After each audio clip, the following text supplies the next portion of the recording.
What if you could become a better person? Not by working harder, but by taking one doable step a day. And not because you're a bad person now, but because there's something inside you that's ready for more. How to Be a Better Person walks you through 1 year of those tiny steps. 365 small but mighty tools you can use in the next 24 hours to make a difference in yourself and the world. My mission? To help you live your best life. Hi, and welcome to How to Be a Better Person. I'm Kate, your host, and today we're talking about something that will help you be a better person in your relationships. Before we dive in, I just want to share a quick story of the worst fight I ever had with someone in my family. I was really upset about something this person did, and I am a peacekeeper by nature. I really hate conflict. I'm the only child of divorced parents. I always just wanted everyone to be happy. And that meant that if I was feeling upset about something, I mostly kept it to myself. But this time, I did not keep it to myself. I shared how this thing had really upset me and was trying to explain why, but I was upset, so I was doing it quite loudly and perhaps not well. And what I heard back was, "You're overreacting." And that just ratcheted my upset up by about 3,000 notches. Now, we did end up getting a lot better at having difficult conversations, so I share that story not as a cautionary tale, but as one of hope. And one of the things we learned is what I'm sharing with you today, and that is to validate the feelings of others. We all long to feel heard and understood. Like deep down in our souls, we really want to feel gotten. And it is so easy to do this for another person, so easy.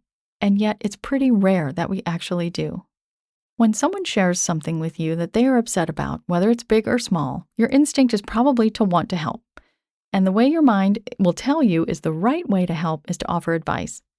As I covered in episode 46, how to truly help someone you love, this is not actually all that helpful. Really, the best way to be there for someone you care about is just to listen and to validate. To validate another person's feelings means, and this definition is coming from Merriam-Webster, to recognize, establish, or illustrate the worthiness or legitimacy of. When you validate, you don't try to fix. And you don't try to talk someone out of how they're feeling. You are basically just saying, "I see." And just that act of recognizing someone else's emotions is so powerful to them because it recognizes their worthiness and their legitimacy in feeling how they feel. That is huge. Why is that so huge? Well, think about it. A lot of times when we feel an emotion, people will try to tell us not to feel it. They'll say things like, "You're overreacting," which is what I heard, or literally, "You shouldn't feel that way," or "Please don't say that," or "Why is this such a big deal?" Even saying these things now in a hypothetical situation is killing me. This is a message from me to you. You are entitled to your feelings.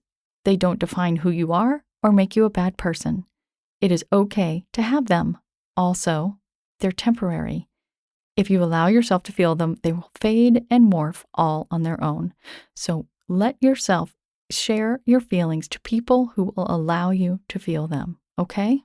And then also be this person for other people. When you validate someone else, you help this process of feeling the feelings and then having them change and dissolve. How do you validate someone? You say something like, "I hear what you're saying. It sounds like that was really upsetting. It makes sense why you're feeling this way. Oh, wow, that sounds really tough." Or even, "Tell me more about that." You can also use their words. Like if they say, "Oh, God, I'm so freaked out," you can say, "I can understand why you're feeling freaked out." You don't want to say, "I understand how you feel," because you don't. You might say, "I felt something similar when I was in a situation like this," but you don't want to presume to know precisely what the other person is feeling. That's more about you than it is about validating them. We want to keep the focus on them. A crucially important component of validating is listening, and that requires you to be quiet. Just let their words in and let them know you've heard them. I think you're going to be floored by how powerful it is, how much the energy in the conversation and in the person you're talking to will shift all on its own when you simply seek to validate. Have fun with this one. I'll talk to you tomorrow. Thanks for listening to How to Be a Better Person. Our theme song is Left for Deadish by Junior85. The podcast is mixed by Sound Advice Strategies. If you liked what you heard in this episode, share it with someone you think would like it too. Your voice matters. Also, How to Be a Better Person has an official newsletter that sends the past 7 episodes, a sneak peek of the week ahead, and one well-chosen meme to your inbox every Saturday morning. Sign up at beabetterpersonpodcast.com and click on Get Podcast News. I also love to hear from listeners. I love it. Send me an email by clicking on the Contact Kate button at beabetterpersonpodcast.com. Tweet me at KateHan, Katehan, or find me on Instagram at Kate Hanley Author. I look forward to connecting with you.